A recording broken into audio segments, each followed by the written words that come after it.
So we're gonna start soon. We promised you a fireside chat of sorts with Congressman Beyer, and Congressman Beyer is a very special person. I have interacted with him several times. The job of being a congressman is not his most interesting aspect that I find. It's a very important responsibility and duty, and we're very thankful that you're representing our district very well.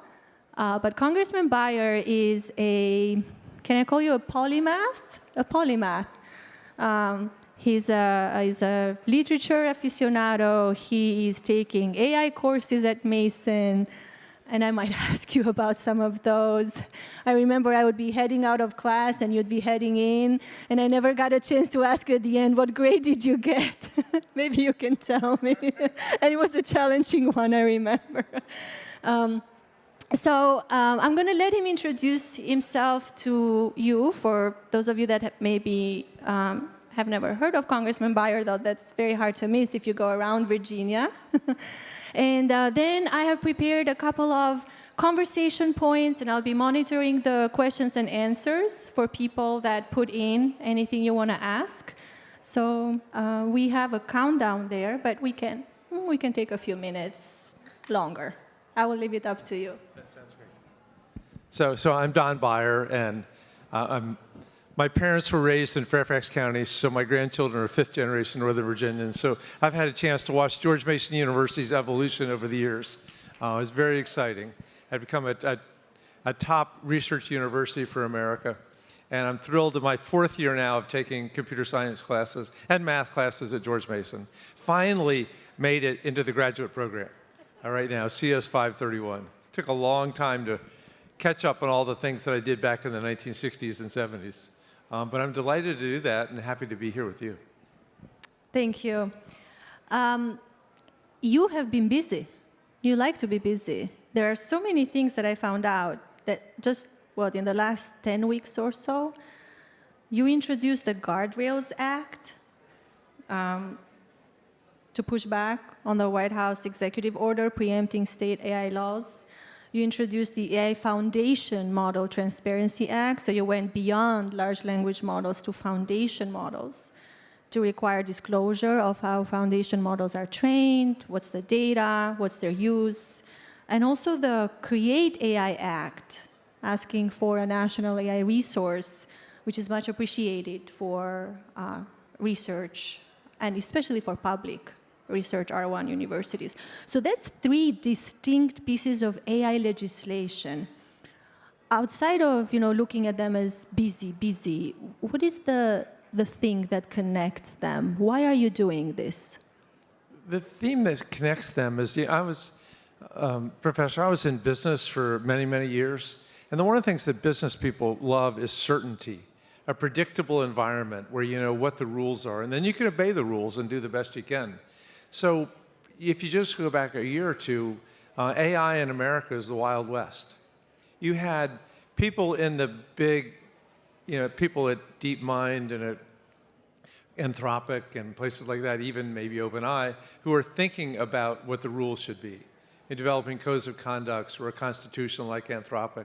But basically, Europe was way ahead of us, creating an EU AI Act. Places like Japan and England were thinking hard about it, but nothing much was happening here. And so the theme throughout it is that we want AI to be creative and robust and open to lots and lots of energy, but we also want to make sure that there is a safety aspect in it and that there are rules of the road that everybody can obey. So I learned a year or so ago that there is an AI caucus. And I always wondered what kind of conversations happen internally, and do the legislators have sufficient understanding to ask the right questions? Because one of the themes that came out during the morning keynotes when we covered research and education was learning to ask the right questions so that you can move the needle or you can move in the right direction. And I want to put it in a context, in a very specific context, because when I hear legislators on TV, I don't necessarily see the specificity. So here is the context. Right now, when a university deploys, let's say, an AI advising system, okay, or has aspirations to, or a county school district integrates AI into instruction, or a hospital does this as part of their clinical decision support, who is responsible for what? Do legislators think about this? I think legislators do, but I don't think they've been thinking about those specifically. We go back to the caucus. The caucus has just been an educational effort for a number of years. It's bipartisan. 2 Democrats, 2 Republicans lead it. And the notion there is to try to bring in the best people we can to talk about it. For example, last year we had Jack Smith from Jack Clark rather, from Anthropic. And we filled the room, about 150 different people, listening to how Anthropic evolved. He had been at OpenAI before. Just last week we had Jeff Hinton for 75 minutes by Zoom from Canada. But it was a wonderful conversation that he just answered every possible question. But when you come to actually thinking about how do they regulate a hospital that uses it or university, one of the things we have to recognize is that the vast majority of people in Congress have no background in technology. There's a Mark Warner who did really well in cell phones, or a Jay Obernolte who went to Caltech. But most people were political scientist majors. Or they started out as staff on the Hill and worked their way in. Or a lawyer used to be the big one. So even with Jeff Hinton, we invited a couple hundred people, and we had 11 or 12 members of Congress show up for the whole 75 minutes. But they were the ones, like George Whiteside, who used to be chief of staff at NASA, or Sarah Abrams, whose grandfather started Qualcomm, people that are techies, and they do ask the right questions. Okay, I'm very encouraged to hear that. So as folks are starting to hear from prominent researchers like Hinton and folks from Anthropic, from the big tech companies, do you see, you're certainly trying to do a lot, but do you see the federal AI policy framework coming together? Or do you see still a time where states are going to be doing what they can and we end up with a patchwork and it becomes very chaotic even for universities, for organizations, for industry? You said certainty, right? People want certainty. There's no such thing right now, is there? Well, there's both right now. First of all, there's nothing at the federal level other than the different presidents' executive orders. So Joe Biden issued the AI executive order, which is the largest one in American history. Donald Trump came in and repealed much of it, but he kept a lot of it too. And most importantly, they both kept the Safety Institute out at NIST, which is now called Casey. However, one of the issues before us right now is whether there should be a moratorium or not. The President Trump's executive order moratorium, which I don't think has a lot of impact, but and I have legislation, the Guardrails Act, was specifically to push back against that moratorium. And the idea is that, yes, we want a national framework, but until Congress shows that they can actually pass legislation, we shouldn't be restricting state and local governments from doing what they can. This is typically the way, well, if I just think about, in the automobile business, we had 50 different state regulations long before there was a national legislation. For example, Monroney label, which is, or gas cafe standards, corporate average fuel economy, that didn't come in until the 1970s. So there's dozens of years before that when things were regulated on a state basis. And hopefully the states, like California with SB 53 or Alex Boris in New York, they will be coming up with the creative things that we want to turn into federal legislation. In the meantime, right now, I would have to say, sadly, the accelerationists who want no regulation at all, think Mark Andreessen, hold sway in Congress at the moment. So we had a wonderful bipartisan task force that came up with 80 specific regulations, and we've passed one so far. And that's been 2 years with one piece of legislation. All right. On that note, to continue this conversation a little bit more into what should the federal government maybe be doing, I'm going to turn it selfishly to public universities. because we are now seeing some pressures, that's to put it mildly. We have declinements across the nation in master's graduate programs. Maybe not so much because of AI, but primarily of the visa issues, right? The students not able to get the visas. And in some programs, you have anywhere from 20% to 50% reduction. And when you hear that, I don't know if legislators think about, but that means budget deficits for universities, right? And also an entire pipeline of talent that is being broken. We have pressures convincing families that you should invest in an undergraduate degree. It is still very important for your son or for your daughter to become literate, to become a domain expert, even if that's computer science or computing, right? So, and we're seeing employers not knowing what to do and not hiring. And then we're seeing some big employers doing the wrong things, firing people and then saying, oh, wait, we need you back. So with all these, if I painted a picture, is anybody concerned among the legislators on what may be happening to public universities and in general higher ed in the US? Because we're in for some rough headwinds. Oh, I think so. And there'll be at least 3 things that I think we should do. And they may take another 6 months or 8 months before we get to it. Number 1 would be reinvesting in our universities and just in research overall. It's been terrible the last 15 months in terms of the slashing to university budgets, the holding universities hostage, the moving from 50, 60% down to 15% for overhead, which is devastating. And what we've done to NIH, the CDC, National Science Foundation cut by 55%. There's just been a huge retreat from the life of the mind for all sciences in an attempt to balance the budget. And it's, we're eating the future. We're killing the progress that we'll be making because of that.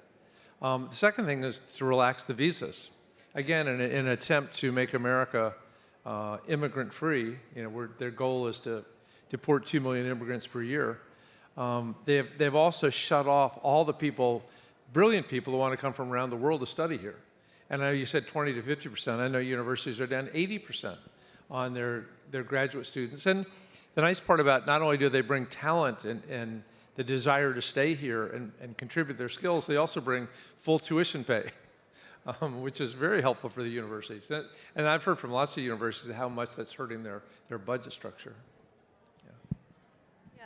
There's another point that I wanted to make. It's true that federal research funding, we could always use more, and we would love to because we're very research intensive. But the workforce development aspect, piece of it, I wonder if you and your colleagues are thinking. Let me give you a concrete example. We often hear from employers, they say, well, the current graduates, they need more experience, and they need experience in A through Z. And it's your job as university to give this experience, right? So, and this is also a moment when they're not quite sure what kind of experience that they need in our graduates, right? It's almost a moment of, I'll know it when I see it. They haven't quite made up their mind what experience they want, but they know that they want some experience in AI, but they want the universities to really pay for those costs of reskilling and upskilling people and maybe keeping, students a little bit longer, but we can't keep students a little bit longer. They've invested enough, they and their families. So are there frameworks from the past? I remember the GI Bill, and I know I'm young to remember that. I've read about that. We have federal funding for workforce development. Is this a moment that requires maybe an intervention, something to stabilize the pipeline until everybody gets their mind together? Professor, I think you touched the thing that Americans worry about more than anything else is what's happening to workforce displacement. Already, first and second year college graduates, the unemployment rate's approaching 10%. It's more than double what the national unemployment rate is. When I first took Python here, there were 720 kids signed up, and me. And I doubt that that's true right now. Because so many people are scared that they're going to get that undergraduate computer science degree and there won't be a job for them. Despite the fact that with AI being such a big part of our lives in the decades, the centuries to come, we're going to need computer scientists more than ever. But they're not going to just be going in and changing the type on a variable. They're going to be doing much more sophisticated things. Yeah, we need to do much, much more investment in that. You'd written in our conversations earlier, you talked about the legislation. Mark Warner's leading in the Senate. Jay Obernolte, Sarah Jacobs, and I are leading in the House, which is the Future of the Economy Commission. And not just a commission, all of us are going to have to be thinking really, really deeply about what does it mean if Dario Amodei is right and we eliminate a third or a quarter or a half of white-collar jobs in the next 2 to 5 years. 18 million white-collar jobs in America. What if it's just 2 million people? You know, we look at other displacements in industries, agriculture, the information age, the Industrial Revolution, but those took place over decades. They didn't just, all of a sudden, you just throw everybody off the farm. And we're going to be throwing everybody off of a certain number of jobs. The rise of agentic AI specifically, I just think about all those clerical jobs that could go away by 2028. So, yes, the universities, we have to look at the GI Bill and say this is a really important thing that worked well, or look at trade adjustment assistance, which came after NAFTA, which didn't work well at all, and find something that is actually going to be effective.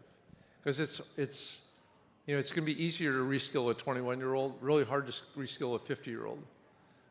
They don't like being reskilled, and especially they don't like it if they have to move, because the job doesn't exist where they live. Yes, and with each day, I sympathize more with the 50-year-olds, I have to say.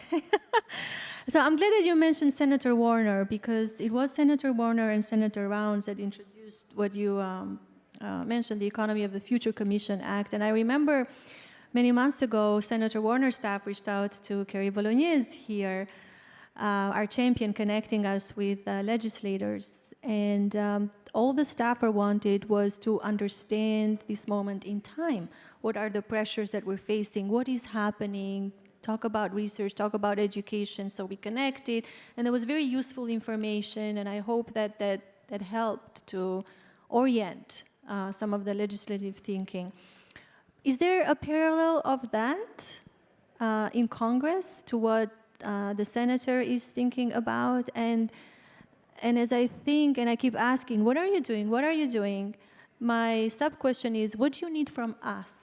What do you need from universities? How can we help you advocate for us? Yeah, and I could, this is not what you want, but it's easy to talk at length about what we are doing, as long as we humbly say, but it hasn't passed yet. That's the hard part, is we have a very divided country and a very divided Congress. Right now, we started a vote at 10:30, and it's probably 2 o'clock, and they haven't closed it yet, because they can't decide whether it's won or lost. There is a great deal of dysfunction, and we're trying to do constructive AI legislation in the midst of this dysfunction. But what do we need from you? Well, first of all, keep talking to us, keep educating us. But then I think the bigger picture is, from a university standpoint, is taking that long view. If the number one, I tend to think the number one issue with artificial intelligence has to be safety, has to be the potential for existential risk. But the one that's most on people's minds is, what do we do about job displacement? What do the jobs of the future look like? And ultimately, you will be preparing people for those jobs of the future more than anybody else. And tracking that, not just with the computer scientists and the mathematicians, but with the economists and the sociologists, even the archaeologists. So. Absolutely, absolutely. So one of the things we can do, apparently, is have legislators enroll and take courses, getting ready to get more sophistication in AI. So I wanted to turn it a little bit more personal and ask you about your experience. How are you finding it? How are you doing? I'm doing fine. I don't know. My wife is always asleep when I come to bed, and I know what to do all day Sunday, is study. But it's really, the professors have been wonderful. I've had, 3 or 4 that I just think are among the best I've ever had, which is terrific. It's great, when you get older and you think maybe you can't learn anything new, and you learn all about mutexes and sockets and things like that I couldn't spell. So it's fun, and I think it's useful too. Not that I could ever, go to work for Anthropic, but to have some sense based on the education here of what they're actually doing. Which you could take what I know and multiply it by 4, and then maybe, or 10, and then be able to actually build something that could change the world, to do AlphaGo or AlphaFold. All right, now I'm impressed. You get to sit in classrooms with students, right? Some of them freshmen, sophomore, depending on the classes that you're taking.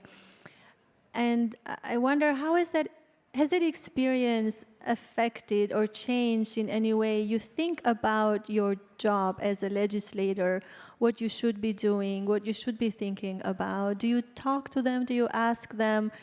Have they expressed any anxiety, any aspirations? I'm just kind of curious about that whole dynamic.